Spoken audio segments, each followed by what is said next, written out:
Good afternoon, sir. Good afternoon. Sorry for the delay and this all this problem. No issue, sir. We have sufficient time. Atal have given us a very long duration that you have to conduct the session for 2 hours, Mhm. and so maybe by considering all these issues, they have given appropriate time. Correct, correct, correct. Uh, so we have with us Dr. Surya Prakash from IIT Indore and Dr. Asad Ahmed Khan from Assistant Professor, Department of Computer Engineering, AMU Aligarh. I would like to request my colleague, Dr. Muhammad Asad Khan, to please introduce today's resource person, Dr. Surya Prakash. Asad. Good afternoon to all the panelists and the attendees and our speaker, Dr. Surya Prakash. So I would like to take this opportunity to introduce Dr. Surya Prakash. So Dr. Surya Prakash is currently working as an associate professor in the Department of Computer Engineering, Computer Science and Engineering, Indian Institute of Technology, Indore, that is IIT Indore, where he served as head of the department during 2017 to 2020. He has received his PhD, MS, and BTech degrees all in computer science and engineering from the Indian Institute of Technology, Kanpur, that is IIT Kanpur, and IIT Madras, and University Institute of Engineering and Technology, Kanpur, respectively. His research interests include image processing, computer vision, pattern recognition, machine learning, deep learning, and biometric security. He has published several articles in referred journals and conferences. He has also co-authored 2 books titled Ear Biometric, that is localization and recognition, which is published by Springer, and IT Infrastructure and its Management, which is published by Tata McGraw. He is a Vishwesvaraya Young Faculty Research Fellow and recipient of the fellowship grant from the Ministry of Electronics and Information Technology, Government of India, under Vishwesvaraya PhD scheme for electronics and IT.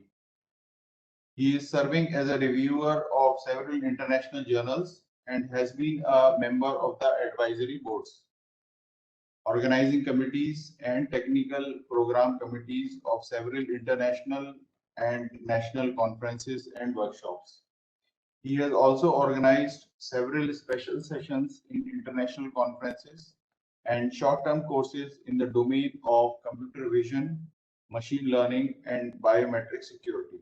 So today his topic of talk would be deep learning in 3D.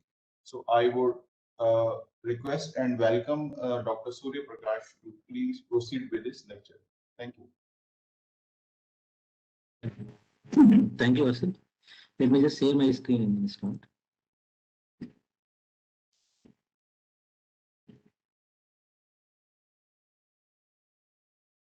Yes, sir. The screen is visible. Okay, thank you. Yeah. And how to actually remove this small window that is coming in? Is there any option for that? Which window, sir? Mm. Your slide is visible and you are also visible, sir. Yeah, but actually. Sir, actually we are seeing only your slide. So we are not seeing anything. No, actually, because but this window is covering my slide here this side, so I just want to minimize this one. Let me try. Okay, yeah. Yes, okay.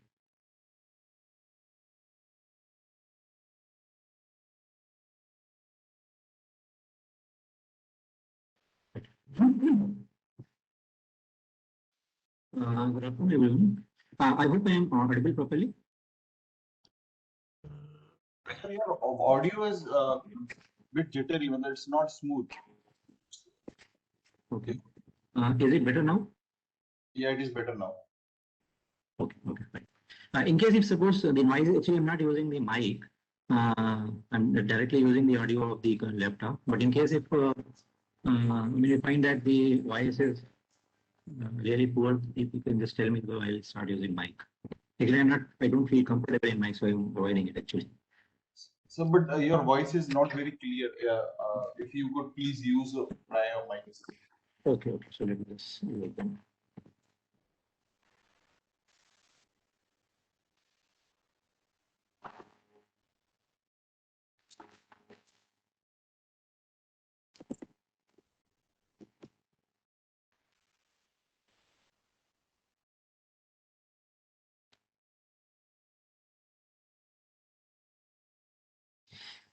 Is it okay now? Yes, sir, it is better now. Okay, but not up to the mark? No, it is good. Okay, thank you. Because I don't have anything better than this. So this would serve the purpose. Thanks. Okay, thank you. Yeah. So in today's talk, we're going to see how to use deep learning for 3D data. So before proceeding in this discussion, let me just show you first what kind of 3D data I am talking about. And then I will come back to this presentation and we'll discuss this. So are you able to see another screen that I'm showing now? Yes, your slides are visible. Okay. Yeah, so I'm just showing a few examples of 3D data. So one of the example you are seeing right now, it is this, which is the object bunny. And if you see this object, I mean, so when we take the picture from our normal CCD camera, we get the 2D, 2D picture of the object or the object which is in the front that is captured by the 2D camera. But here what you see, this object has been captured from all the sides. And this representation has the complete geometry of the object. And how is this object being represented? This is actually represented in terms of 3D data, and this particular representation that we are seeing here right now, it is called point cloud representation. So here, when the object has been scanned using a 3D camera, 3D camera has created actually the 3D XYZ, from the surface of the object, the 3D camera has captured the locations of XY, various locations from the object's body in terms of XYZ coordinates. So collectively, when we put all those coordinates together, it actually shows us the complete shape of the object or complete geometry of the object. Right? And here you need to just notice that this representation is in terms of some points, and mathematically when we are representing or storing this file in this data in the file, then these points are represented with the help of XY coordinates. Okay. There are other different representations as well. Like for example, this a mesh can be also created where 3 neighboring points are joined with each other in the form of triangle, and then we get this representation, which is called the mesh representation. Similarly, on every triangle, we can also add the shade.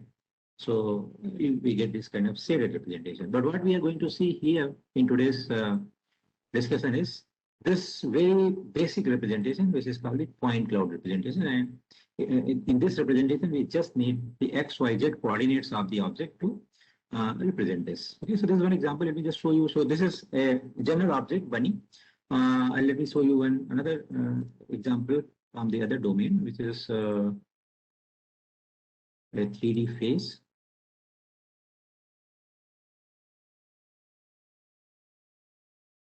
So what you see now here is another example where again point cloud based representation has been used, but now this is representing 3D face, a face, human face.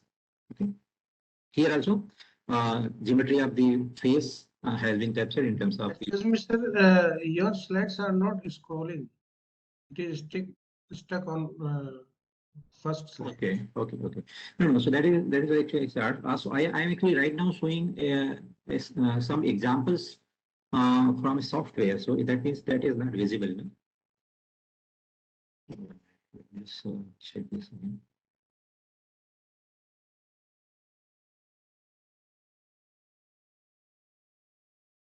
So is that software which you are showing is independent from your slides? Yes. I think you need to share that software just as you have shared your slides. Okay. You have to share the screen of that software. Okay. Let me just do that.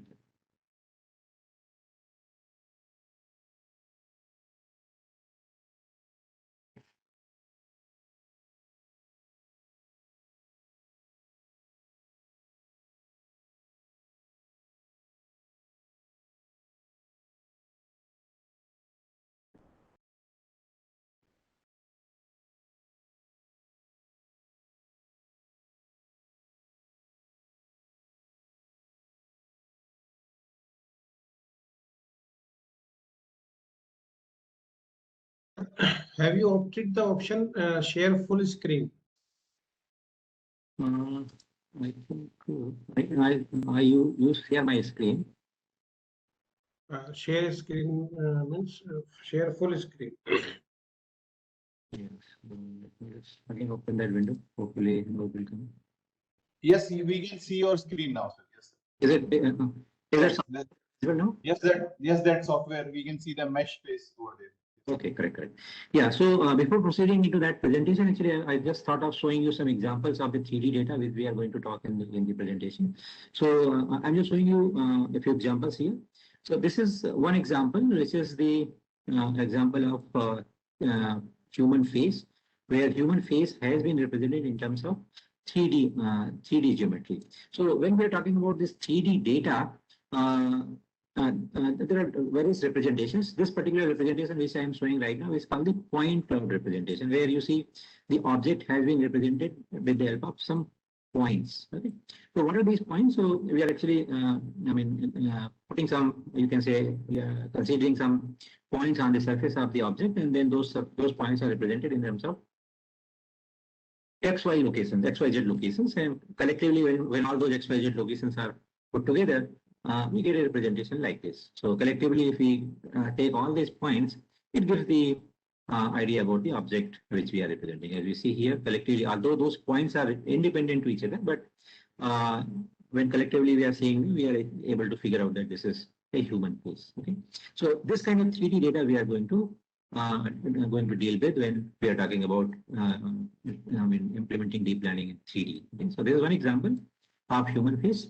One thing we can notice here that these points are a bit random, right? I mean, there is no, in most of the cases, we find that if let's say one point is at 100, 100 locations, so it is not guaranteed that the next point will be at 100, 1, 101, 100 location, right? I mean, there is no very organized way in which we get these points. These points are just random. Okay? So there's no regularization in this representation. Okay?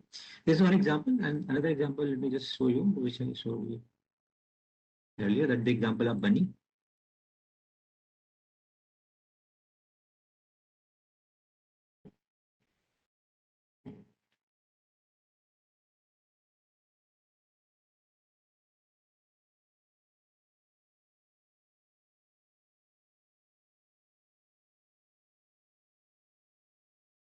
Yeah.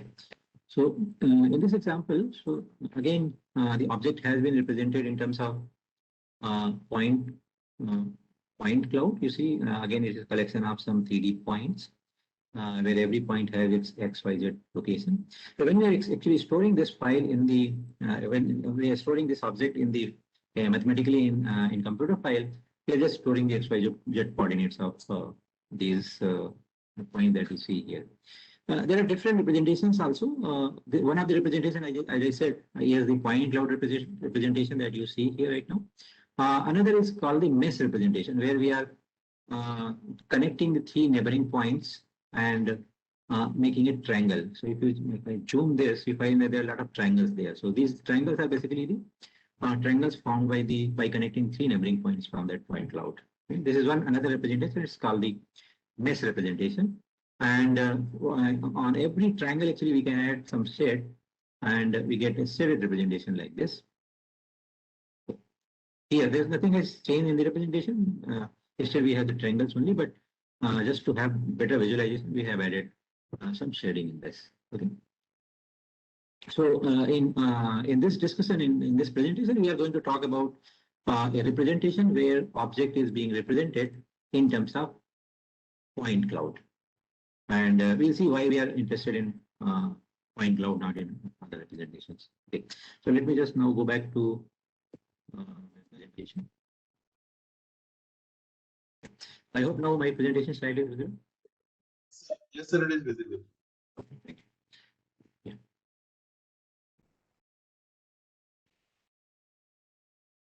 Okay.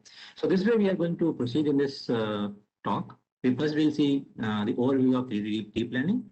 We'll talk about a little bit introduction of why we are talking about 3D. Why can't we just work with 2D? And then we'll see 2D, 3D, various 3D deep learning tasks, and then We'll see some different 3D deep learning algorithms. Okay, so let us see the overview of 3D.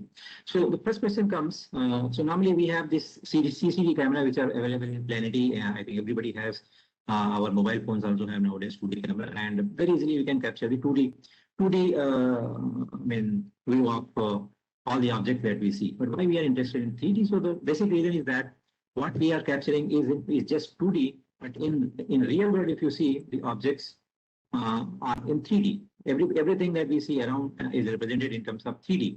When we are representing the object in terms of 2D image, definitely we are losing something. Right? For example, if you see all these examples, we have the 2D view of all these objects. But for example, if you see the laptop, what we are seeing is the front of the laptop. But if you want to find out what is at the back, we can't do with this image because this image is not having the information about the back. Right? Similarly, let us say we have this chair. So in this case, this chair is represented in terms of 2D image.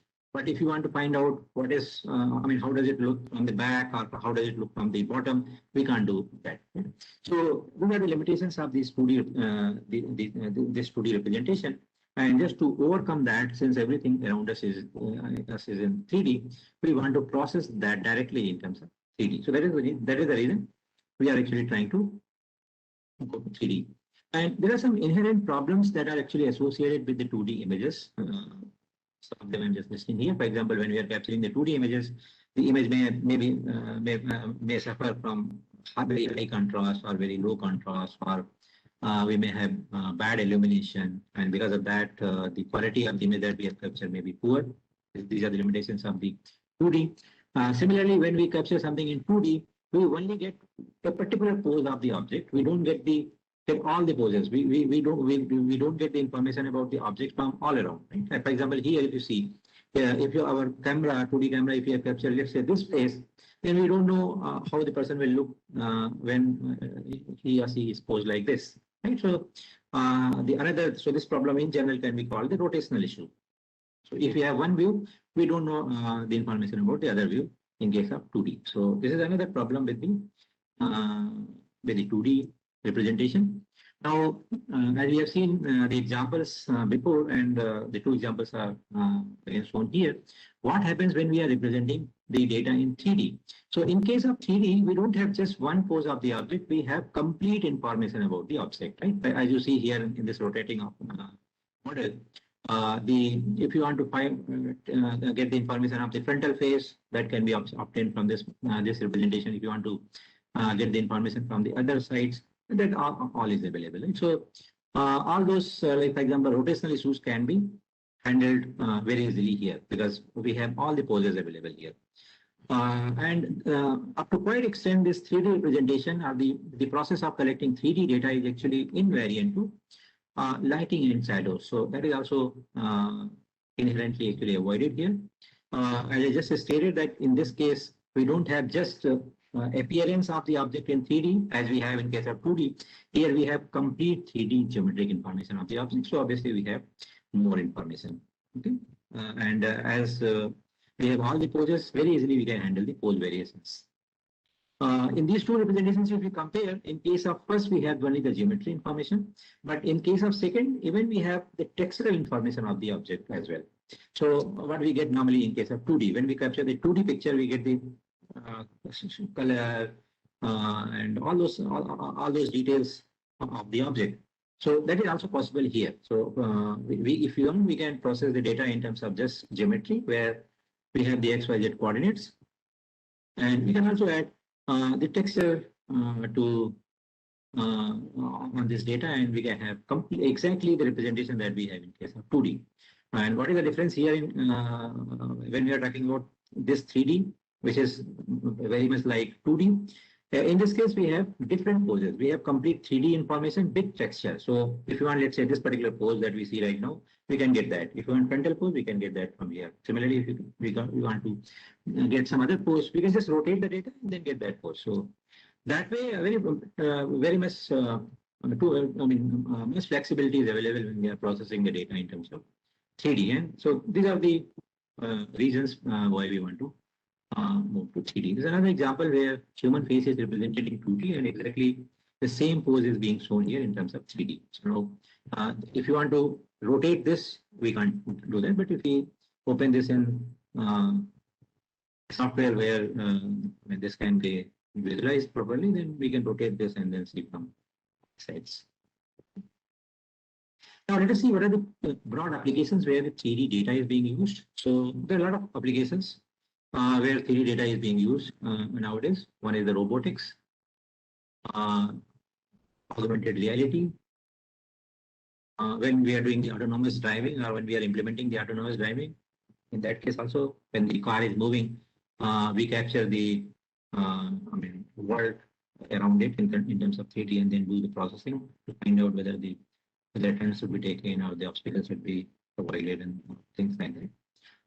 There is another domain where again we see the use of 3D data, but I just want to highlight this here that this is the medical domain. But the way we represent data in terms of 3D in medical domain is a bit different from what we are talking about right now. So mostly in case of medical image processing or in the medical domain, we represent the data, we represent the volume of the 3D object. But when we are talking about the point cloud representation, we are only talking about the surface. We don't get the internal, we don't represent the internal details of the object. But when we are, let's say, talking about the MRI or CT scan images and create the 3D by stacking the different layers of the scans. So in that case, even we get the details of the internal organs of the object, right? So please, so here we are talking about the data which is like this, where we are just representing the surface, not the inner details of the object. Okay? So what we are going to talk about today is not very much applicable in the medical domain. It's not applicable on MRI images or the CT scan images. Okay. Very recently, if you just browse through the literature, we find that this work in the domain of 3D has started very recently. Actively you'll see that the work is started from 2015-16, and the very reason for that was the lack of the data. As you know, we are talking about the deep learning, and deep learning can be only, we know that it is a very data hungry thing. So if you don't have much data, then we can't use the we can't train our models. So since the data was not available in plenty, or enough data was not available for training our models, we see that not much work was there before 2015-16 in the domain of 3D. In the domain of 3D data processing, and mostly the people were using it, working on in the domain of 2D image representations. If we just have this comparison here, it says that in 2010, if you see any paper where the 3D was discussed, people were only using this Stanford Bunny or this Utah teapot for analyzing their algorithms. Only these very few models were available. But at the same time, if you see even in 2004, we see that there was a very big repository where around 1,800 models were available in 90 categories for the 2D. So since the data was available in plenty in 2D, the people were working in 3D. Not much data was in 3D. So we see the lack of work in 3D. Okay. Nowadays, if you see, there are millions of, there are so many ways of getting the 3D models. There are so many ways of creating the 3D models. There are a lot of 3D repositories where we can go and get the 3D models. And some of the examples I'm showing here. You can just go through these websites. You'll find that, like in some of them, you can create your 3D model. In some cases, you can, if you have some 3D model, you can perform this search based on that 3D model. So now the data in 3D is available in plenty. So there's a lot of work in this domain, which is 3D data driven. So these are the what I showed here are the crowdsourcing or the publicly available platforms where the 3D data is available. But at the same time, even we can have our own 3D cameras and 3D devices to capture the 3D representation of the scene, because now these devices are also available in very easily available and not very costly. For example, you must have heard about the Kinect sensor. It's quite cheap and gives quite good details of the object when we scan. Yes. So this is another reason why the people have actually started moving in the domain of 3D, because easily now they can even capture their own data. So as I just stated, so arguably we can say that this domain started, or the use of deep learning in 3D started actually around 2015. And there are a lot of applications. The domain where this has been applied, as I just stated in the earlier slide, robotics, autonomous driving, virtual augmented reality, smart manufacturing. There are many fields where this has been used. Okay. Now let us see in detail what are the different tasks that we perform with the help of deep learning in 3D. So all the tasks that we are going to perform, they can be classified in these three categories. One is the 3D geometry analysis, another is 3D synthesis, and third is 3D assisted image analysis. So any work that you see in 3D can be actually put in this in one of these three categories that we see here. Let us just briefly see them here. So when we talk about the 3D geometry analysis, with the help of this, for example, by analyzing the geometry of the object, we try to classify the object. Like for example, given this scene, or given this data, we want to find out whether it's a table, a chair, or anything like that. This is one work or one task that we do with the help of 3D data under 3D geometry analysis. It is called, in general, we can say that it's called classification. Okay. Another one is parsing here. So you see every 3D object has some different parts. For example, in the bag, you have some main portion, there's a handle here. So by parsing, by conducting parsing here, we are actually trying to segment the different parts of the object. You have here handle of the object segmented from the body of the object. So this is another task that we can do by analyzing the 3D data. Point correspondences can be also established by analyzing the geometry. For example, you have two models and you are trying to find out which part of or which point in one model is related to another point in the other model. So that can be also done by analyzing the geometry. For example, you consider a point here, find out what is geometric configuration of the different points here, and then with the help of that information, you can also find out another point on the another model and find out the correlation between those two. So all these tasks that we saw here, they all fall under 3D geometry analysis. And there's another out of those three tasks that we saw here, we have completed this one. Now we are discussing 3D synthesis, and then we'll go for the 3D assisted image analysis.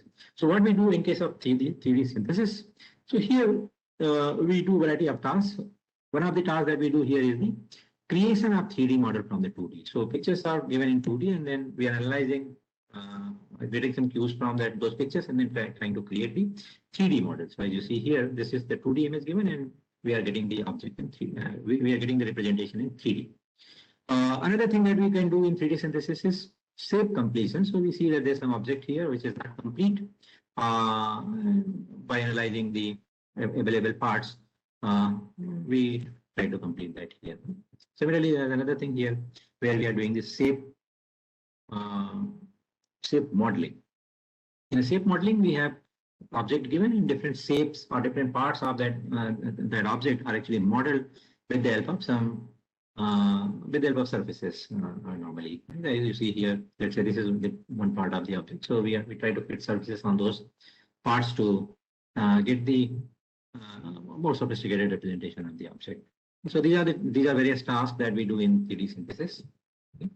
The third is the 3D assisted image analysis, where with the help of 3D, we are actually analyzing 2D, but we are taking the help of 3D.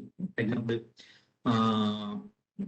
if you want to find out, you want to compute cross view image retrieval, that means you want to retrieve the objects even when the even in presence of different poses. So there we can make use of 3D.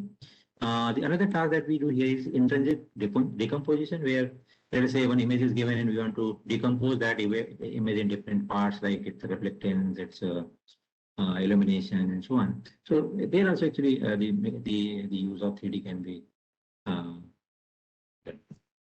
Okay.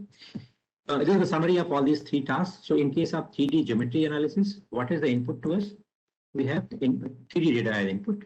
And since we are talking about the deep learning, so we have a deep learning network, and with the help of this, we get some output, which is you can say in terms of 2D.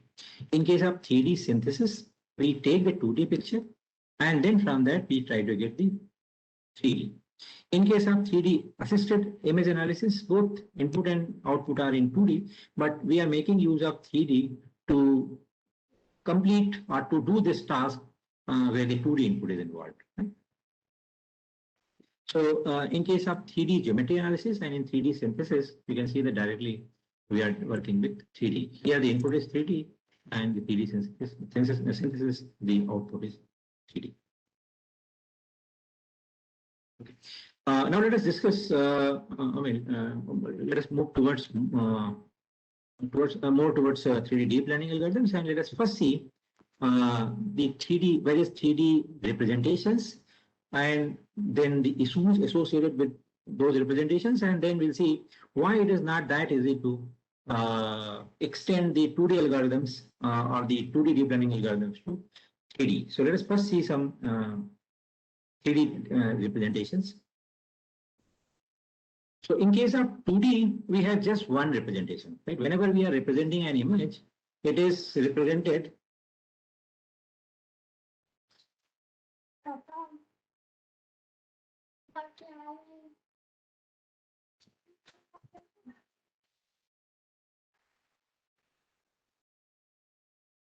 okay.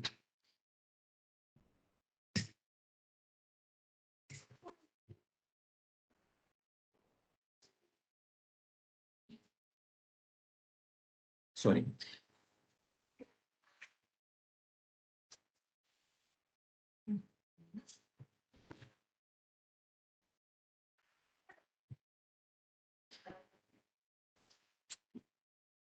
I'm sorry, just give me 1 minute.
I'm so sorry.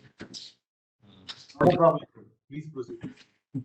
So these are the problems when you actually present from home. Anyway, so let us go ahead.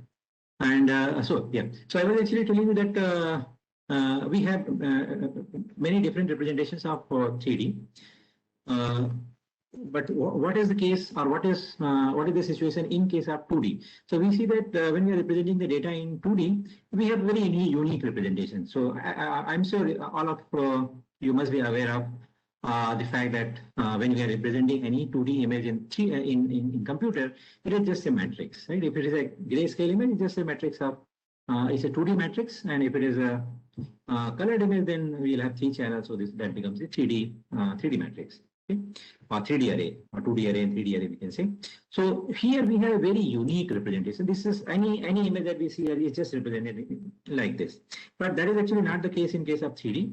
We have very different representations. One of the representation, or a few examples we actually saw, like polygon mesh and point cloud, we saw through those examples.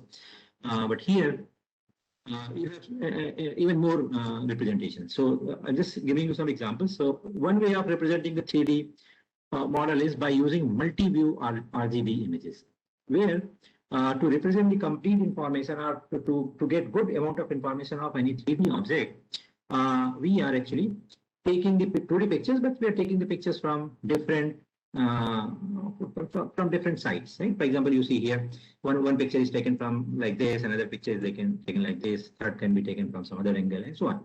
So we get the information of 3D information of the object by creating the multiple views. This is one representation. So here in this case, the objects are not actually represented in terms of 3D in a very in two sense.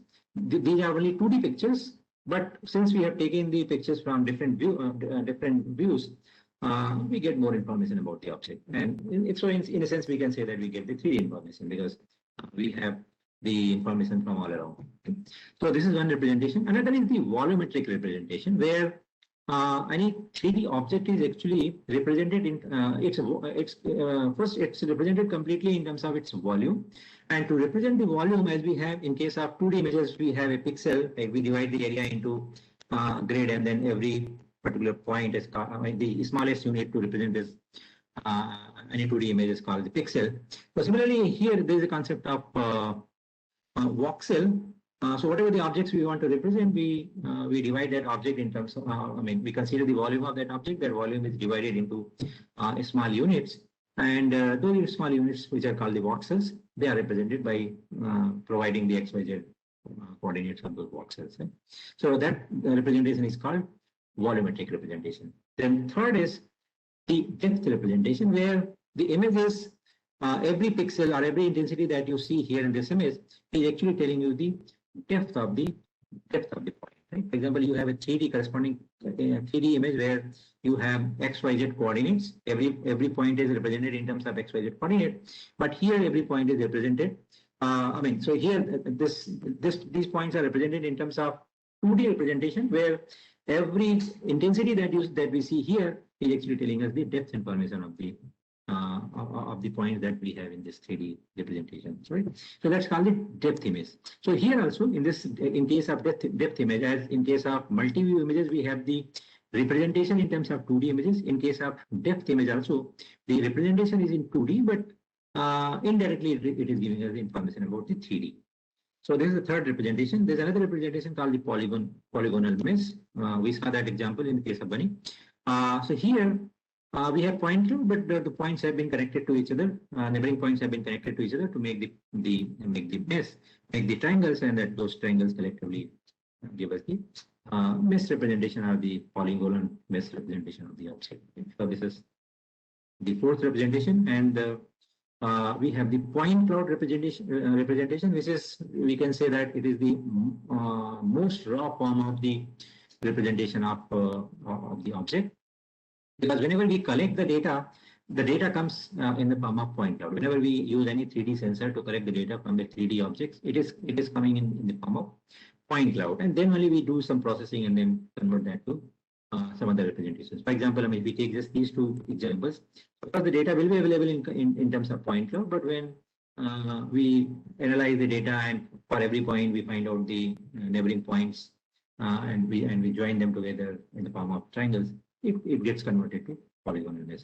So point cloud representation is a very, very important representation, we can say, because this is the original representation that we get from the 3D sensors. Okay. So this is the next is primitive based CAD models, where you can divide actually your object in some primitive shapes. For example, you have an object there, you say that let's say this part can be represented using a sphere, this particular part can be represented using some B-spline surface, and so on. So to represent the object in terms of 3D, we are just creating some CAD models, or we can say primitive based CAD models. Primitive we are saying because we are using some primitive shapes for this. And then with the help of that, we are representing the 3D object. So there are so many representations that we have in 3D. Now we'll see that there are some inherent problems also in some of these models. So for example, just keep in mind that why we are discussing all these problems here, because normally, the domain of 2D image analysis using deep learning is very rich. A lot of techniques are available in case of 2D deep learning. Now we are discussing what is the problem if we directly try to extend those 2D deep learning techniques to 3D. So we are going to see here that in some of the cases that is possible, but in many of the cases where the data is truly represented in terms of 3D, it is not possible. Okay? And the main reason is that the have in case of 2D, in case of 3D, that is not, that representation is not very regular representation. Okay, so here all the techniques that we have seen in the previous slide, that can be actually divided into these two groups. One group actually consists of all the techniques where the representation is very regular. So you see multi-view RGB image, representation of any object using multiple views. So we discussed that these views are, this representation is not truly a 3D representation. We are taking 2D pictures from different angles. So since it is making use of 2D images, so it's very easy to extend any 2D deep learning technique to this domain here. Similarly, for the depth images also, we saw, let me just show you again the example of depth image here. This was the depth image. So now in this depth image is also actually showing information of the object in terms of 2D. So for this kind of data also,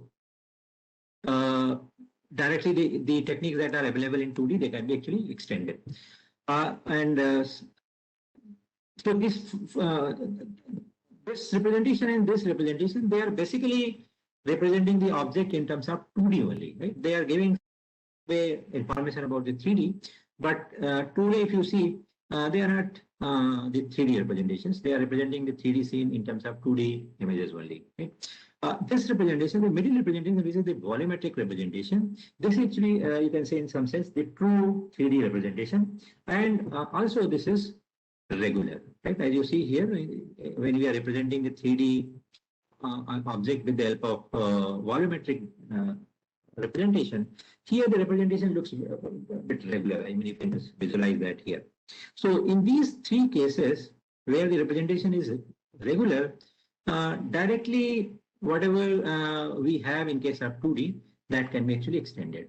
But if you talk about the other three representations, like for example point cloud representation or polygonal mesh representation or primitive based CAD models based representation, in this case we have the representation is very irregular, right? What I mean by saying irregular, when we let's say when we talk about point cloud. So if you see the point cloud, you will not find that the points are arranged in a very proper manner. Above every point in the 3D grid, we have 1 point, below you have 1 point, on the left side you have 1 point, on the right side you have 1 point. You will not find like that. If you just see the and compare the coordinates of different points that you have in these representations, you will find that there will be a very random relationship. Okay? So because of that randomness, actually the models that we have for the 2D, they cannot be extended here, extended for these representations. Okay? Now let's see. So we have different ways of representing the 3D data. And based on, and we have, as I just said, that from 2015, 14, 15, 16 onwards, some techniques have emerged in the domain of 3D deep learning. So we see that these techniques, some of them are using one way of representation, some of them are using the other way of representation. So based on that, we can categorize actually different techniques. So for example, you see there are some techniques listed here. They are using multi-view representation. So they're trying to imitate 3D by using the 2D pictures. There are some techniques which are using volumetric based representation. There are some techniques, though very few, which are using the point cloud based representation. Some of them are using mesh based representation. Some of them are using CAD model based or assembly based representation. Out of all these representations, we are actually we will talking about one model, which is called the point, particularly here, which can be directly applied on the point cloud. And as I stated earlier, why we are interested directly on the point cloud? The reason is that point cloud representation is the most raw form of the representing 3D data. So if any algorithm can work on point cloud, we can say that that can work on any other representation, because those representations can be very easily converted to point cloud representation. Yeah, so this is just again the demonstration of the problem that is associated with using problems which is associated when we are using normal CNN, let's say CNN, which is 2D CNN model or 3D data. So we know that in case of 2D, in case of CNN models, what we do, we perform the convolution. Right? We use this CNN is convolutional neural network. So when we are performing the convolution, we have a convolution mask, and that mask is actually placed all over the image, and then convolution operation is done, and then the output is being generated. So now from this example, we can see that if you have to convolve any image, it should be a regular image. So in case of 2D, we have a regular image here. On this image, we can place this mask and then get the convolution being performed. This can be extended to 3D if our 3D representation is very regular. So for example, we have a very regular 3D grid, and let's say in terms of voxels. So these operations like the 2D convolution can be extended to 3D convolution easily. But if the representation is not in the form of a very regular 3D grid, it is just random as we have seen in case of point cloud, then we see that these CNN models, which are directly applicable only on the very regular inputs, they cannot be extended. Right? So in case of 2D, we have a very regular grid or very regular way of representing the 2D images. So we can very easily make use of them. But in case of 3D, those existing 2D deep learning models can be only used up to some extent in these three cases: multi-view representation, depth image representation, and volumetric representation. And the reason is that they all are having a regular representation. So here we can say that we can directly apply the CNN, the 2D CNN in the domain of 3D. There are some other challenges when we are applying it, but by doing some, by making some efforts, those 2D CNN models can be extended for these 3D images, for these 3D representations, but they cannot be directly extended for these representations, as I just said, because these representations are not very regular representations. They are, if you see their, if you see those files in detail, you'll find that those points are not related to each other in very regular fashion. So these things cannot be directly applicable here. They cannot be directly applied here. Okay. So we have discussed 3D representation issues, and now we are moving to the next topic, which is deep learning on point cloud and parametric models. And here we will be talking about PointNet. So, and the main discussion actually is going to be on PointNet.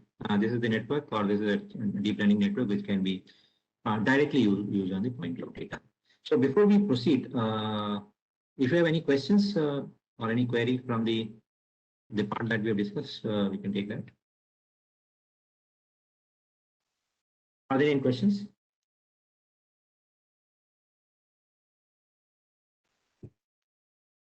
Okay, so and we have it's 4 o'clock now. So do you want to take a break, or we can just continue? We can continue, sir. Okay, all right. Yeah. So now we are going to talk about a deep neural network, which is called the PointNet, which can be directly actually applied on the point cloud data. It can be directly applied on the point sets. Just brief revision of what we have seen. These are the lot of 3D applications where we can use 3D deep learning. So this model 3D point cloud, this PointNet can be used in these applications. These are different representations that we have discussed. Mainly the one which are truly representing the object in 3D. They are actually being shown here. So point cloud is the most raw form of the representation of the 3D data. Then from point cloud, we can do some operations. We can define the connectivity between the points, and then we can generate mesh. And with the help of mesh, actually, its volume can be divided into voxels, and we can get the volumetric representations. So if all these three representations that we see here, they are truly representing the object in 3D. And this is another representation we have seen where the object is being represented by multi-view RGB images. Okay. Now, as I stated before also, why we are interested in point cloud? Why we want a network which can directly work on the point cloud, right?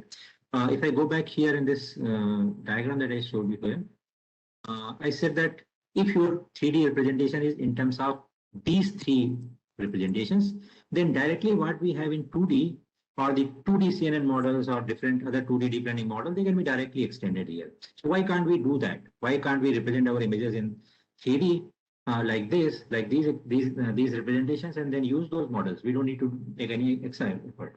So I think up to some extent we can understand that that is not very much advisable. One, because if you're, let's say, using if you're making use of multi-view images or depth images, we are actually not making use of the complete 3D information of the object. We are just making use of here the data is in terms of 2D. So with the help of 2D images only, we are trying to actually represent the 3D.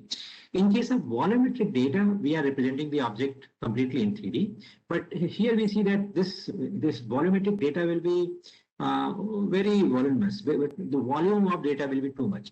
Normally, when we are talking about the geometry of the object, we are only interested in the surface representation. We are not interested in what is inside.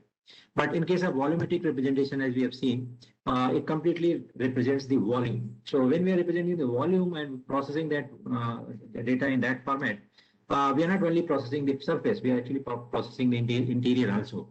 So that's unnecessary. So I mean, any algorithm that is actually implemented on volumetric representation, that will be, I mean, you can say a very slow algorithm, because it is unnecessary processing a lot of data. In these three representations, we see that the representation is in terms of only surface. So we have less data here, and when we are processing the data in these formats, the processing will be fast.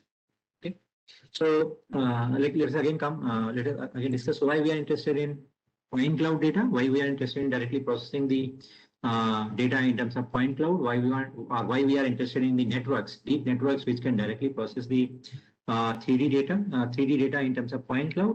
So one reason is that when we are scanning any object through scanner, whether it's, let's say, LiDAR scanner or you have Kinect or any other scanner, the data that we mostly get, that is in terms of point cloud. So if you are, let's say, trying to represent, trying to do deep learning with the help of volumetric information, so from this representation, you have to first convert this data to volumetric representation, and then only you can make use of the algorithms. So here, this conversion that is there from point cloud to volumetric representation, that will be unnecessary.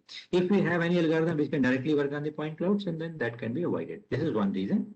And second, let us say our data is, though the data is captured in the form of a point cloud only, but let us say we get some data from some source, and that data is not in point cloud, and that is in terms of MES, or it is in terms of volumetric representation, in some other representation. It is found that in some of the cases we can very easily visualize that getting point cloud from these representations will be very easy.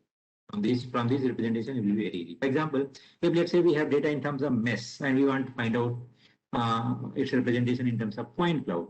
So what you need to do, you just need to remove those connections. You just consider the vertices. That representation will directly give you the point cloud.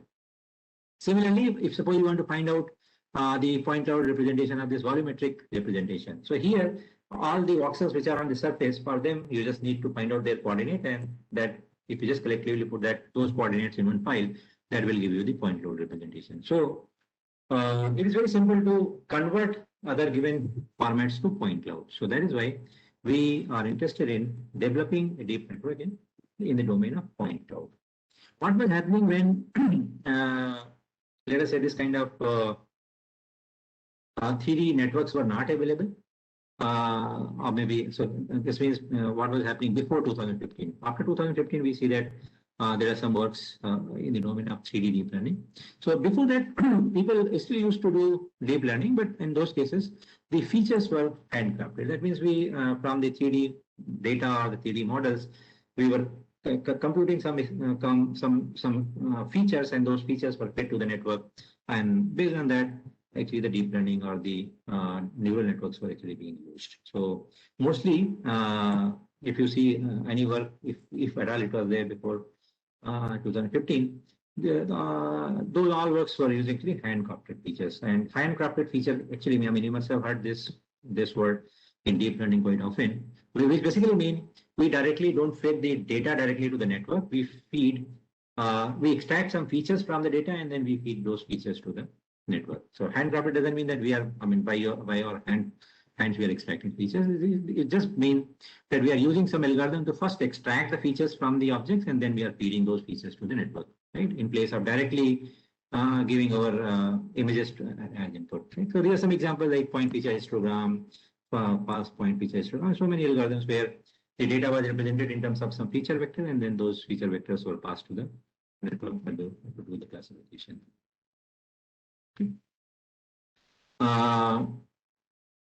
Yeah, so now we are moving towards how we can make use of point cloud directly and do various different tasks by using the 3D data.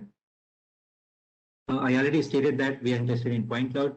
Even we are not interested in working with the 3D voxels, because the voxels representation or the 3D volumetric based representation gives us the data in volume, and processing that will be that volume will be unnecessary. So this will slow down the algorithm. So now we are going to see PointNet in detail, where we'll see directly point cloud can be used. Here are some examples where 2D CNN has been actually extended for the 3D. So for example, there's a CNN called 3D CNN, which can directly applied on the voxel or volumetric representation. Similarly, this 2D CNN can be extended for the multi-view representation, or the representations where we are using the projection or rendering of the 3D model in terms of 2D. And this is the third thing is the one which we were just discussing in the previous slide, where we said that we are using the handcrafted feature. There are some works where first the feature extraction is done, and then directly a fully connected network is being used to do the classification or other different tasks on 3D data. So now let us see the PointNet. So the first question, when we are, let's say, saying that PointNet is very much suitable, the first question that we ask is, can we achieve effective feature learning directly on point clouds? So the answer is yes, because the point cloud directly actually works on the point cloud. It directly consumes the point cloud data. So by using point cloud, by using PointNet, we can directly consume the point cloud and learn the features. So what kind of flexibility, or what are the different features that PointNet provides? So first thing is that it takes the input as point cloud, right, which is the raw representation of 3D data. By using the PointNet, it is capable of performing the object classification. It is able to perform the object part segmentation. It is able to perform the semantic scene parsing. We'll see some examples here. So it is actually capable of carrying out many different tasks that we normally look for. So here the input is to the PointNet, which is a deep network. The input is point cloud representation, and with the help of this network, we can perform all these tasks. So what are these tasks? We said object classification can be done, part segmentation can be done, semantic scene parsing can be done. So all these tasks all these things can be done here. So when we say classification, so we have given any 3D model, we can classify whether it's a mug, it's a table, it's a car, or any other object. Similarly, given any 3D model, we can segment its parts. For example, for the aeroplane, its wings and its main body. Similarly, for the tabletop and legs, this kind of segmentation can be performed with the help of PointNet. Semantic segmentation can be also done, for example, where the scene given and you are trying to segment different parts of the scene, and then trying to also figure out what is that particular part. For example, chair, wall, wall hanging, tables, and so on. Right? So all these different tasks actually can be done with the help of PointNet. So that's why we can say that it's kind of unified framework. PointNet is a kind of unified framework which can, which has the capability of performing different tasks. Here. And it gives end-to-end learning, we say, because it can directly work on the scattered unordered data, unordered point cloud data. Right? So there are two challenges actually when we are performing anything on the point cloud data. First is it is unordered. Point cloud data is unordered, which basically mean we'll see the examples here. So when we, let's say we see the file of any point cloud data, we'll see that in the file we'll have set up we'll have rows where every row will have three values x, y, z representing a particular point in the element on the object.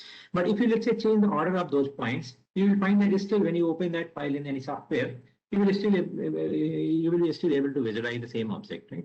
So point cloud representation is actually unordered. This is not the case. If you compare this with the 2D image representation, it is not the case. So if suppose you have a 2D image where you have some pixel here and the next and some pixel here having different intensity, if you swap these two locations, you will find that the representation will completely change. Right? So in case of 2D representation, we have a very fixed rigid representation. But in case of point cloud representation, this is unordered point. This gives us the representation where the points are unordered. There is no ordering. So for example, if you have n points representing a particular object, you can arrange those points in factorial n permutations, and all of them will actually represent the same object. So if any object is, if any network is actually considering point cloud as input, then any point cloud permutation for a particular object having n points, if any of these permutations are given to the network, it should be able to perform the classification task correctly. Okay, so there is the one challenge which we have in case of point cloud representation. And second is we require that network to be invariance under geometric transformations, because when we, let's say, represent the object in terms of 3D points, it could be one representation or the same representation in a rotated fashion. It will have, if I show you this mouse, so this mouse has, same representations, even though if you take its 3D geometry in this view or in this view, right? Because when we are going to capture this everything, it is going to represent the same object. So if you have one object which is, let's say, oriented like this, and the same object if it is oriented like, let's say, like this, I'm just drawing it in 2D, but assume that this is in 3D. Both are the same object, but they have been just rotated. So the 3D network, which is going to consume 3D point cloud data, should be actually invariant. It should be invariant to these geometric transformations. Right?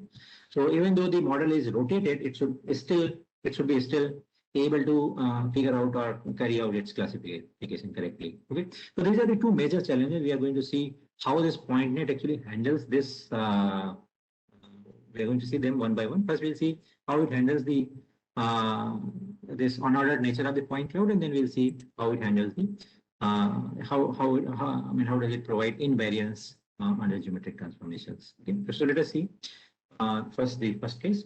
Yeah, so then one example where I'm showing that point cloud is orderless. So if you have, let's say, a point cloud being represented using n points, and here every row is, let's say, representing one point, then if you have this representation, that means where the blue point is first, then this saffron, then yellow, and then this green. They are arranged in this order. And if, let's say, you change the order, you make this color first here, similarly the last one, the next, and so on. So that means, we have just, you have changed the order of points. So it's still, if you see this as a whole and this as a whole, both of them are actually representing the same object, because by just changing the order of the points, we don't change it doesn't change the geometry of the object. Okay.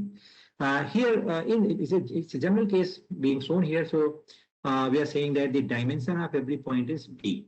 But if you, let's say, are talking about the 3D geometry, in that case, this D value will be equal to 3 because every point will have 3 dimensions, X, Y, and Z. Okay? And on the rows, you have the different points. Okay. Yeah. So, I mean, this is one representation being shown here. But if you have 4 colors, you will have four factually different ways of representing the, one object. So any deep model, deep network, which is claiming that it is able to handle the point cloud, should be actually able to handle these kind of operations. So let us see how does this be taken care in case of PointNet. So actually PointNet actually makes use of symmetric functions to handle this permutation problem. So let us first see what is the meaning of permutation function. So sorry, symmetric function. So let's take example of function max. So you see here we have a function, we have a set of values x1, x2, x3, and when we are passing this function, this to this max function, what it does, it gives us the maximum value of these maximum among these values. Okay? Now, if you analyze this function, in this function, this max function, is it does that make any difference if, let's say, you pass first x2 and then x1, or you change the order? Let's say you have 2, 5, and 8. For this, you want to find out its maximum. So if you pass your values like this, or you pass your values like this, or you pass your values like this, in all these cases, you will find that the maximum that is going to be given by this function is the same, right? So such functions are called symmetric functions. So this is one example. Another example of the symmetric function is this addition. If you have n values and you want to add, in what sequence you are going to add them, it doesn't make any difference. The final outcome is going to be same. So since the order is immaterial in these functions, this PointNet actually makes use of such symmetric functions to handle the n factorial combinations that we can get for the 3D data. Okay. And it is actually using a family of symmetric functions.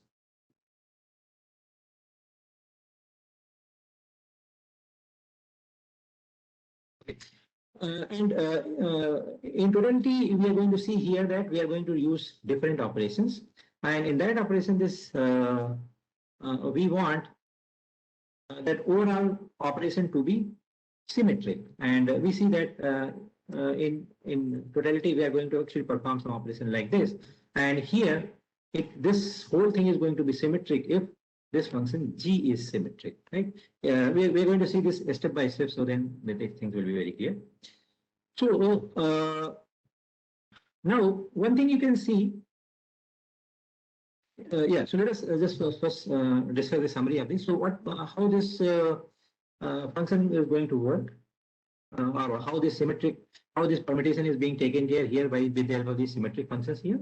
So we have our input will be in the form of point cloud, which is nothing but the representation of every point with the help of 3 values. So you have first point represented as 1, 2, 3, second point as 1, 1, 1, third point as 2, 3, 2, and so on, right? You have some values.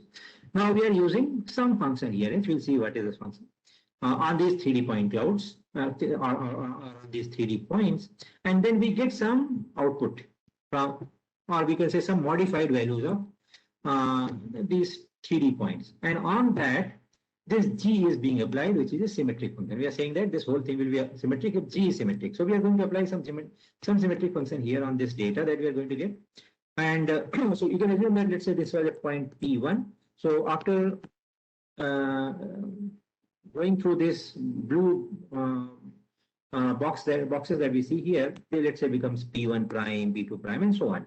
So on those P1 prime, P2 prime, Pn prime representation, we are going to perform this function g, and on the output of g, we are going to again perform some operation, and then finally we will get a feature vector which will be actually passed to fully connected network. Okay. Now, important thing here is to see. So this particular part is very clear, because if we have a good symmetric function which is being applied on the data, So then we can be assured that whatever going to happen after this part is going to be invariant to those permutations, because after applying G, whatever you are going to pass to later part of the network, that is going to get always the same information in whatever order these points are being supplied, because we are saying that G is a symmetric function. Okay, so this part is I hope clear to everybody. Now let us see what we are doing in these boxes, why we are transforming this data, why we are not directly applying this G on this data. Why don't we directly use x1, x2, x3 and apply a G on this? We see here that on x1, x2, xn, on these points, we are first applying a function h, and then whatever we get out of that, there on that we are applying the symmetric function. So let us see why we are doing that.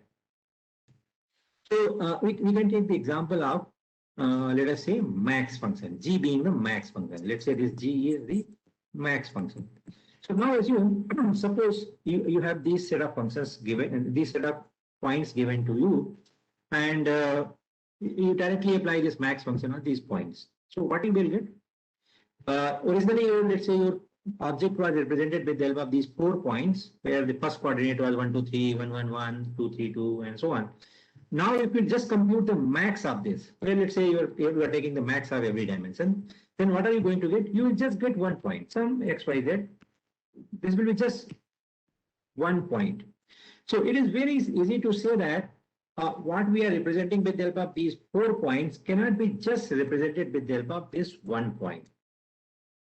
Okay, the reason is that this particular 1 point can be obtained for many different points that we consider. Right? For example, let us take this example here. So in x, what is the maximum? 2. What is the maximum in case of y? With 3. What is the maximum in case of z? 4. So we say that G function, if apply and directly on these points, we will get 3, 2, 3, 4. But by using 2, 3, 4, which is maybe, let's say this is just 1 point, can we represent the entire object? Right? For example, if this was the mouse, where 1 point is taken from here, another point is taken from here, another point is taken from here, another point is taken from here. Let's say 4 points on this surface. So if we see those 4 points, we can get some idea that yes, surface is like a curved surface. But if let's say I just give you 1 point, the location of 1 point that is here, let's say. So by just giving one location on this particular object, we can't tell that this object is whether it's a flat or it has curved surface, and so on. So we actually see that if directly this kind of symmetric function is applied on these points, then retaining the information is going to be very, very difficult. So what PointNet does actually, it actually applies the symmetric function on these points only, but it doesn't apply the symmetric function on this in this space itself. It takes the data to higher dimensional space, and then it applies these symmetric functions there. So this we can understand by considering one example here. So these are the points taken from the previous example. So what is our objective? When we are applying the symmetric function on these points, our objective is that we should not lose any information. That means whatever we are getting from this point, or whatever information we are getting from this point, or from this point, or from this point, that should not be lost just because we are considering some operations at these points. And it is guaranteed, it is bound to, we are bound to lose the information if we directly apply G or that symmetric max function here.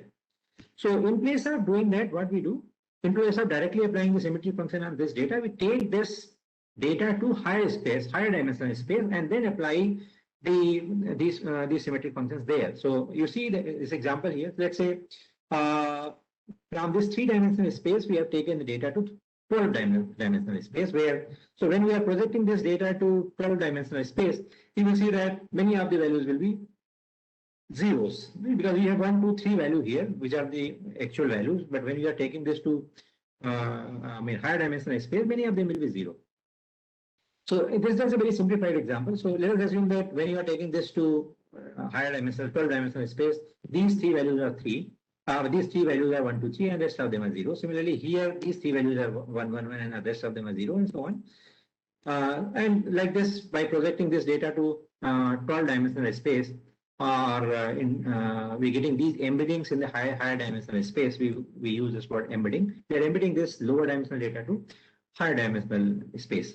Now, when our data is represented like this here, and then if we perform the max operation, we see whatever data we are getting as an outcome here, but finally, it has the representations from all the points that we have here. Okay? For example, some part of this is actually telling us about the first point, some part of this is telling about the second point, and so on. So when we are taking our data to the higher dimensional space and then performing the max operation or the symmetric operations, then in that case we are able to retain the information given by different points in the original representation. Okay, please remember that this is a very simplified example where you had 4 points in the output in the input domain, and all of them are being represented in the output here. But in general, it may not be possible. For example, you have 3-dimensional data, but we are going to see, like, for example, in this case, here one example, I mean, in this point network, the final data, here we see that the final data is in the form of 12 dimensions. There the final data is going to be, so when the data is in the form of 12 dimensions, you can say that some points can be, let's say 4 points can be given representation. Suppose here, in place of 4 points, we would have had 5 points. So then you will find that the 5th point will be lost, right? Not the last one, but one of the point will not get representation here. So in general, if you're, let's say, saying that in the embedding space, if this space is of dimension n, and this was of dimension m, so when we take data from m to n, only n points from this domain will get representation in the final representation. Right? But if that n value is sufficiently large, then we will see that a lot of points from the original domain will get their representation, and that way we will be able to retain the geometry of the object. Okay? So here, in case of PointNet, we'll see that we are going to use the embedding space which is of size 1024. So that means from the input domain, 1024 points will get representation. What are those 1024 points? We'll see based on this function max, we'll see where are the maximum values there, those points will get representation. Okay. And in general, I mean, we're just talking about the maximum here, but in general, we can say that any symmetric function, for example, addition is another symmetric function, multiplication could be another symmetric function, many symmetric functions, and theoretically, we can say that any symmetric function actually can be represented with the help of PointNet. This theorem basically says the same thing.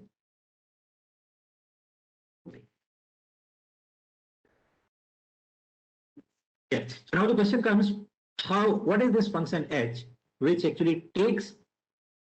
Let me just again take you back to that example. So here in this example, what we have not discussed? We know that 1, 2, 3 is going to be projected to higher dimensional space. Now that is going to be done with the help of this h. So here we are trying to see what is that h. So we see that h is going, the function h that is being used here is a multi-layer perceptron, and the symmetric function that is being used here is the max function. Since we use word pooling in deep networks, we can call this as a max pooling function. So h, the function h, which is taking our points to the higher dimensional space, it is going to be a multi-layer perceptron network, and the symmetric function that we are going to perform here, the symmetric operation that we are going to perform here is the max pooling operation. And then we'll again see that we'll again this gamma. I mean, if you remember, there was a gamma thing also in that equation that I showed you.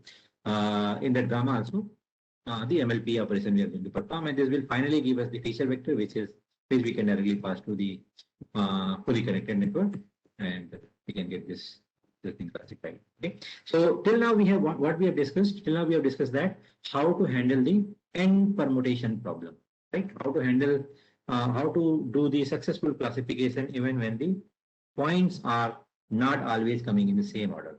Same object is same, but the points are presented in different orders. So how to handle that, and we have seen that here. Just to again summarize, it is done here by using a symmetric function, and we don't perform this symmetric operation on the original space to retain the information. So we take our original data to higher dimensional space, and then we perform this symmetric operation there. Okay. So that way we have covered the first point where we discussed about the n factorial permutation problem. Now let us see how we are going to handle the geometric transformation problem. Okay, so that means how network is going to handle or how the network is going to recognize the object when they are presented in different views, right? Same object presented in different views. So one object is, let's say, presented in this view first, and in the next input, let's say it is presented in this orientation. How the network is going to find out that both are same. Okay, so this is relatively easy, we can say. So the solution for this is very simple. Before handling any object or the data of any object, what we can do, we can align the objects to a standard axis. We can choose some standard axis, and we can align the object in that particular dimension, in that particular direction. So always the data comes in whatever format, always we will take that data and we will align it to the to one standard direction, and that we will see that in whatever view, in whatever orientation the data comes, finally it will be aligned to a particular direction. So for example, here let's say this arrow, we align the data in such a way that this arrow becomes the horizontal. Okay. So when this data comes, we will align that to in such a way that this becomes horizontal. Similarly, when this data comes, again we will align that so that when I'm saying arrow becomes horizontal, basically means the length of the object actually becomes parallel to x-axis. So now whether this pose A has come or pose B has come, if you pose A and pose B both have been changed to this orientation, then we see that since both of them are having the same view, the network will not have any problem in handling this. So exactly the same thing is being done here. To handle these geometric transformations, and particularly this rotation thing, it is using a network. It's called the TNet. I'm not going to talk about details of this TNet, but there's a transformation network, and what it does, given the data, this network tries to find out what is that unique direction in which the data can be oriented. And once that information is known, that information is actually applied on the original data. And so it is very simple to understand that when we are saying that we are going to align a 3D point cloud to a particular direction, what we are going to do, we are going to just rotate that data into a particular direction. So for that, we just need to perform a matrix multiplication. From this through TNet, we need to just find out the 3x3 matrix, that rotation matrix, and then once that is known, that can be applied on the original data, and we can get the transform data. And once we have applied this transformation matrix on the data, this transform data is expected to be aligned to a particular direction.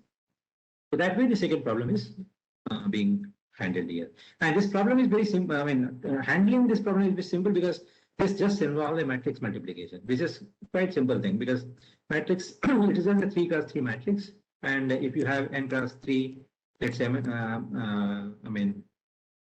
the size of this input data is n×3. So on this n×3 matrix, you have to just multiply this 3x3 matrix, and you will get the output.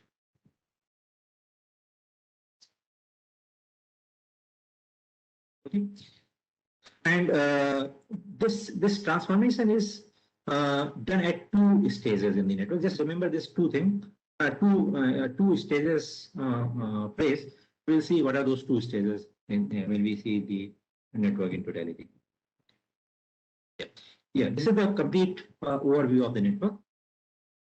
So here we have the input given in terms of 3D point cloud, which is where n points are there. They are represented in terms of x, y, z coordinates. Now we are applying, what is the first thing that we have to do on the data? We have to align the data in a particular direction. So for that, we have input transformer network. Since it is applied on the directly input, it's a transformer network. Yeah, it's a transformer network, but since it is applied on the input, we are saying that, I mean, we are calling this information as input transform. So when we perform this input transformation on the 3D points, the output will be also in 3D only. What is the difference that you're going to see in this data and in this data? In this data, it has some general orientation, but when you see this one, this makes the data aligned or the object aligned to a particular direction. Okay. Once that object, once the data of the object has been aligned to a particular direction, then we have to perform that symmetric operation. So before performing the symmetric operation, we discussed that we take that data to the higher dimensional space. So exactly the same thing is being done here. We have input data in terms of n plus 3 matrix. Now every data point has been thrown to a higher dimensional space. It has been embedded to a higher dimensional space, which is of size, which has the dimension 64. So here we have output as n into 64. N points, because number of points are going to be same. If you have n points here, you are going to have n points here as well. But now dimension has changed from 3 to 64. Okay. And finally, this network actually takes the data to 1024 dimensions, as I said at the beginning. But it doesn't take that, it doesn't do this embedding in one go, in one stroke. It does in 2 stages. So this is the first stage now over, where the data has been taken from 3-dimensional space to 64-dimensional space. Now, because of this dimensional changes, data might have been again got misaligned. So again, we have this transformer network here, which is applied on the this higher dimensional data. And again, we try to reorient the data. So again, as you see here, when we come from here to here, the input size is same. Number of points are same, the dimension is same, only the alignment has happened. Similarly, here, when we come from here to here, the alignment has happened. The rest of everything is same. We have n points here also, 64 dimension is also there, but only here the data might be, or the object might be oriented like this. Now here, it has been aligned to some standard direction. Okay. Now what we need to do, we have to finally take it to the 1024 dimensional space. So again, we will use multi-layer perceptron to project it to 1024 dimensions. So again, so this network here and this network here is same. Here it is taking only the input and output sizes are different, but otherwise the network is same. I mean, the nature of the network is same. So here you have 64 input and 1024 outputs, and here you have 3 input and 64 outputs. So once we take this 64 dimensional representation to 1024 dimensional representation, we get the final embedding. Once we get the final embedding, what we have to do? We have to apply the max operation. That symmetric operation. What were the symmetric operations that we decided to use? Max pooling. Okay? So max pooling is being now used. So here in this representation, we get n into 1024 points. But when we apply the max operation on the columns, we get one vector, and how many dimensions will be there in that vector? Obviously 1024. So it's like, if you remember that example, on the 3-dimensional space, when we applied the max pooling, we got output as 3-dimensional vector.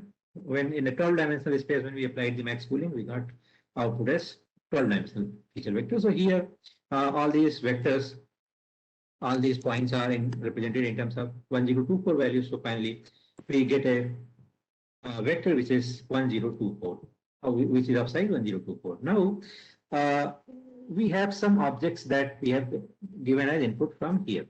Now this object, let us say this is the 3D data of, let's say, my face. So now my face has been, here it was represented with the, here it was represented with the, here it was represented with the help of n points. How many points are being used here to represent my face here? Only 1 point. But the dimension here was 3 for every point, but here the dimension is 1024. So I can say that this 1024 dimensional vector is going to represent my face in totality, right? Whatever we were representing here with the help of n points, now that has been in some way represented by using just 1024 value. So we say that this is giving the features for the object, and it gives the global feature, because this information that we see here is coming from the complete object. So that is why we can say that this is the kind of global feature that we get from the network. Okay.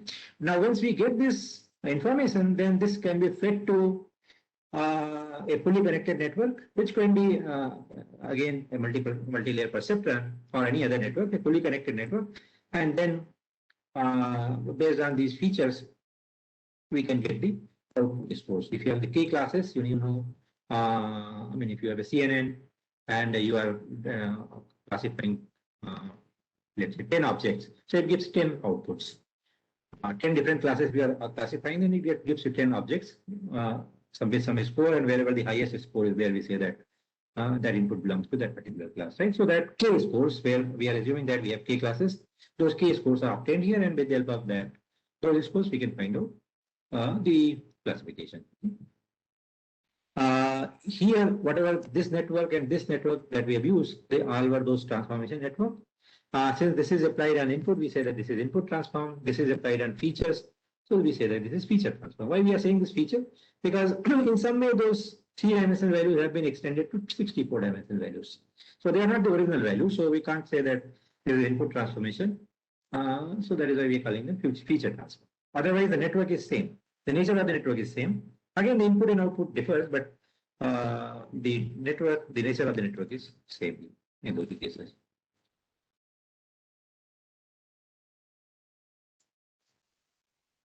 Okay. Now, as I just said that whatever we are getting here, this is kind of global representation of the object. But just now we discussed that these are also kind of features.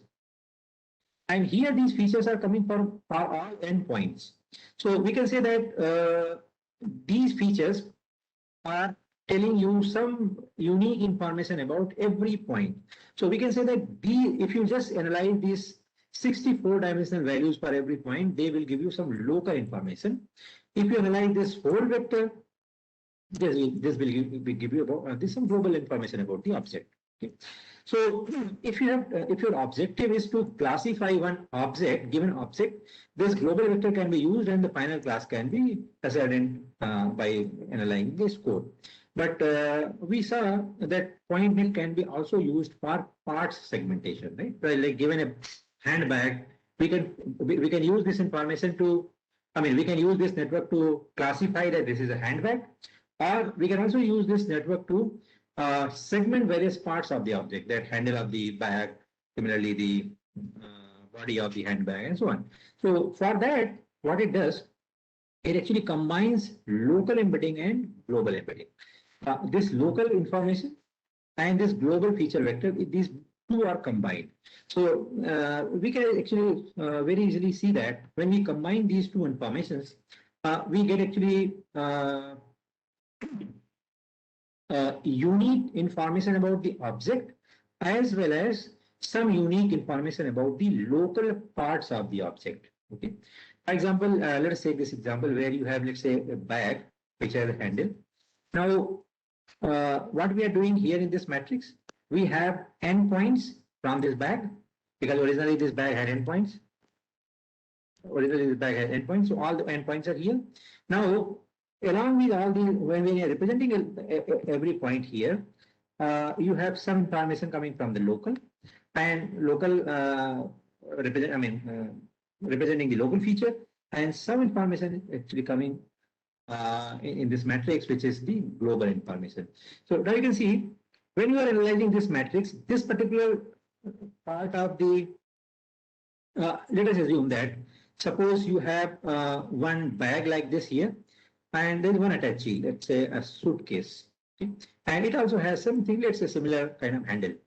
Now, when you analyze this matrix, you will see that this particular part, I mean, this particular part of matrix will be actually telling you that whether that handle is from bag or it is from the suitcase, because this gray area that we are using here is the global information, and global information is giving us the information about the complete object. So with the help of this information, we can find out whether this is handbag or this is a suitcase. But and with the help of this information, we can find out that this is whether it's a handle or it is, let's say, some other part of the object and so on. So by combining the local and global information, we are able to classify this, and we are able to find out that this is a bag or this is a suitcase or anything else. And with the help of this local information, we are able to segregate its different parts. So that way, the PointNet does the part segmentation. Okay, let us see some results for this. The authors have actually compared the performance of the PointNet with the existing works. So before the PointNet, as I stated at the beginning also, people were using the existing 2D networks for this. So for example, VoxNet. It was an extension of some 2D network. Similarly, all this in all these works, they were mostly using the existing 2D deep networks for the purpose of 3D. So in those cases, the performance was coming something like this. And I mean, it is shown here that in case of PointNet also, we are able to achieve very similar performance, and even better than many of the performances that we see here. Okay, these are some visual results where part segmentation has been done. For example, you see here there's a bike and the wheels have been segmented. Similarly, this is a table where tabletop and legs have been segmented and so on. So these are some visual results.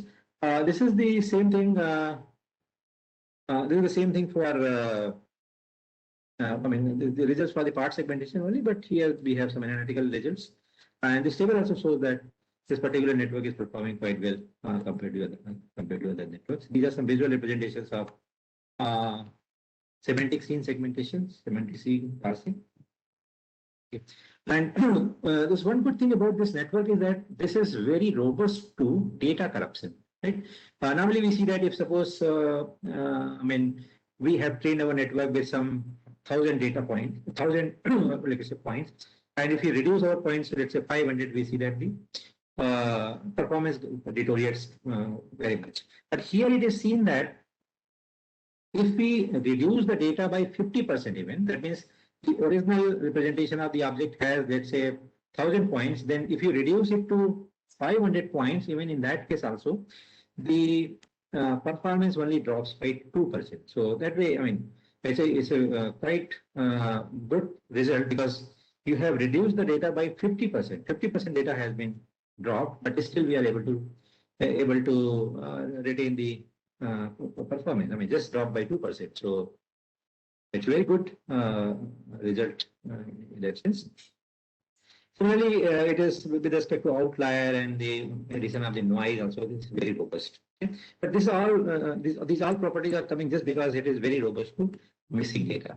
Now let us see why it is robust to missing data.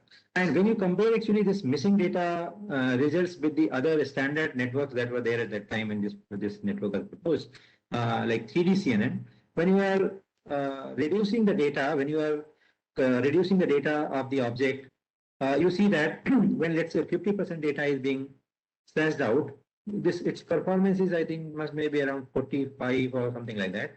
But here the performance is quite high as compared to what we see here. Right? So 3D-CNN, when the data is reduced, it drastically reduces its performance, but in case of PointNet, the performance is retained. Okay. Now let us analyze why we are able to handle the missing data, missing points in this particular network. So that all is actually coming because of this, because of the use of this global feature vector. Okay. And we can see that here. So. And so one more thing let us first understand here. So we know that this global feature vector has been obtained from these endpoints, right? And if let's say you have 1024 dimensional vector here, then how many points would have contributed for this global feature vector?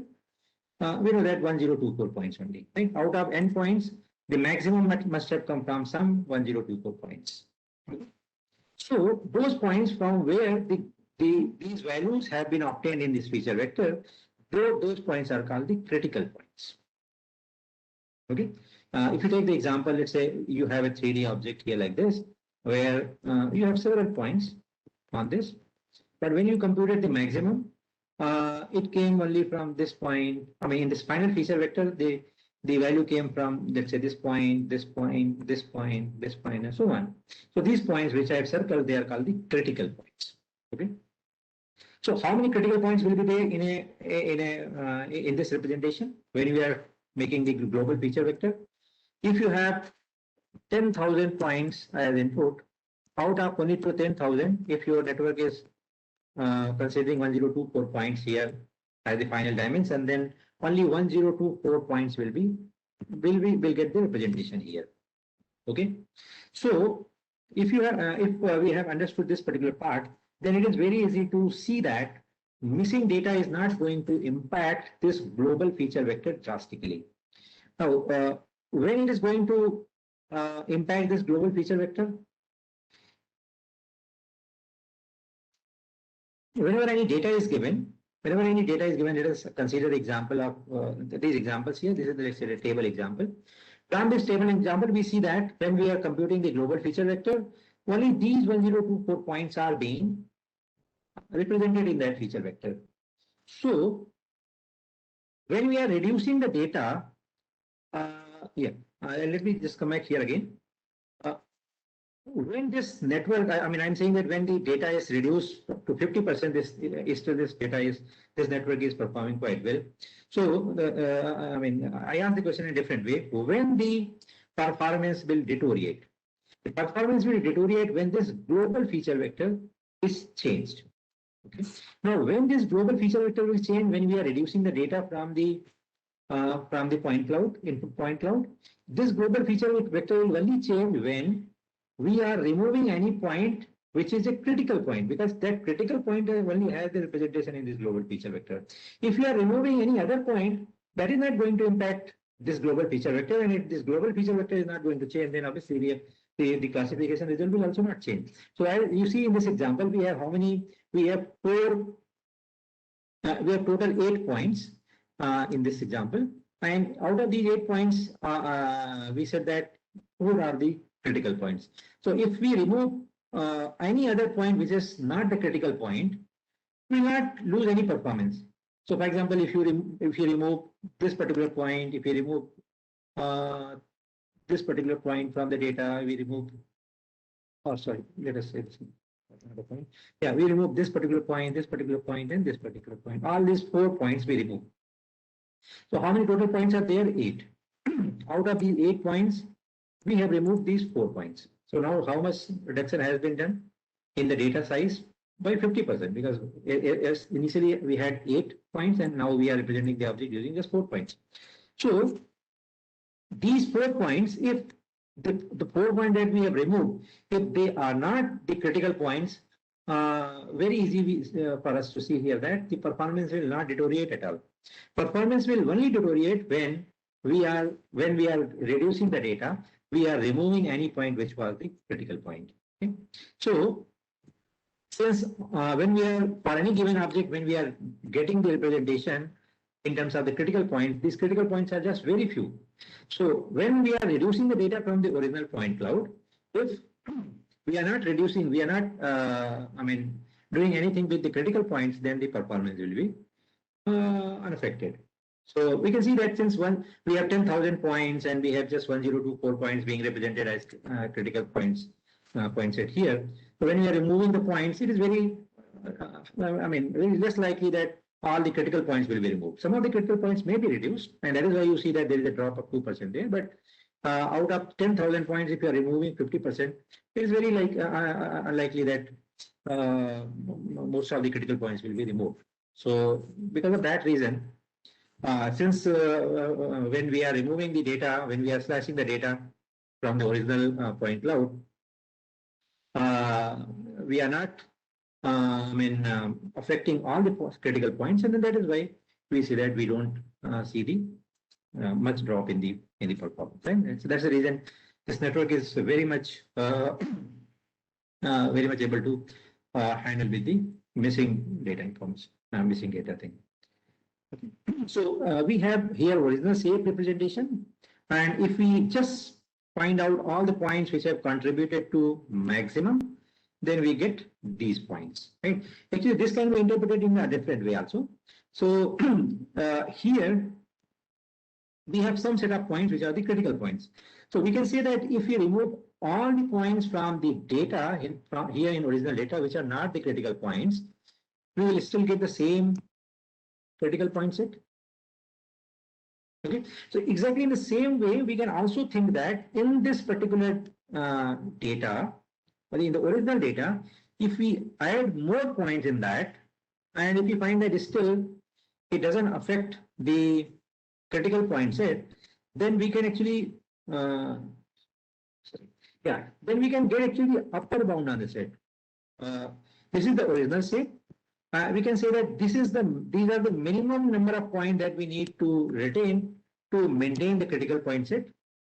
And on the other side, we can say that even though if we have all these points here, this is the maximum set, upper bound, still we get the same critical point. So we can say that if the critical point set is at the middle, original shape is on the one side and upper bound is on the other side. Or I should say, original shape is at the middle. On the one side, you have minimum number of points which are giving you the same critical point set, and those points are the point set giving us the critical point set. And on the other side, these are the maximum number of points that we can have and still achieve the same critical point. Okay, so I hope this point of missing data is clear from this discussion. These are some examples of all that. So now let us summarize what we have discussed till now. So in conclusion, we have discussed the point net, and we said that it's a deep neural network where we can directly work with the point cloud data. It's a kind of unified network which can perform different types of tasks, like it can do classification, it can do part segmentation, it can do semantic segmentation, and so on. For this network, the authors have made their data and code available at this particular website. If you're interested, you can go through this and then download the data and then download the code and data available there and then work with that. So with this, let us conclude this session. If you have any questions from any of the discussion that we had here, I would be happy to answer. Thank you, Dr. Surya Prakash, for delivering such a valuable lecture.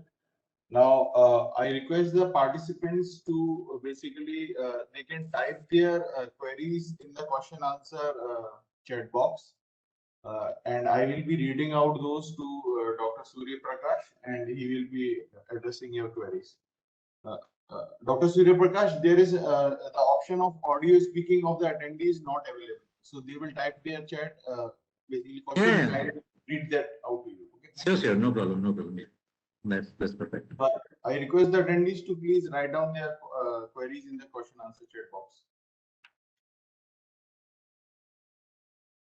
So by the way, how many attendees are there? I think there were somewhere around 9,900, and now they have dropped somewhere around to 75. Okay. There were around 100 I have seen there. Okay. But I think that's a good number. Yes. So I think Sanjeev was asking. There is a question written in the chat box. For OCR, we have 1,000 plus class labels. Can you suggest deep learning approach? So is it possible for me to also see that chat box?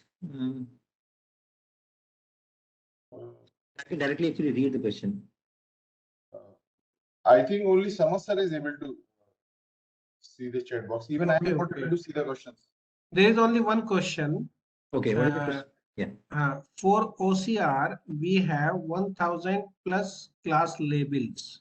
Okay. Can you suggest deep learning approach? Yeah, so OCR, I think he's talking about optical character recognition, probably. Yes. Yeah, so but I think yes, sir. That's a very, a lot of, CNN are available, because I think this is a very simple and very well studied problem. So, I think, CNN, if we designs that should be perfectly working with this. So how how sophisticated network is required, that actually depends on the data. So if it is if it's a handwritten characters, then the network needs to be designed with more sophistication. But otherwise, if suppose the characters are typed characters scanned, I think any simple network also, any simple CNN will also. And I think the classes that you said are I think not too many. Nowadays the networks can even handle more than that. Yeah. So this is the question from Sajid.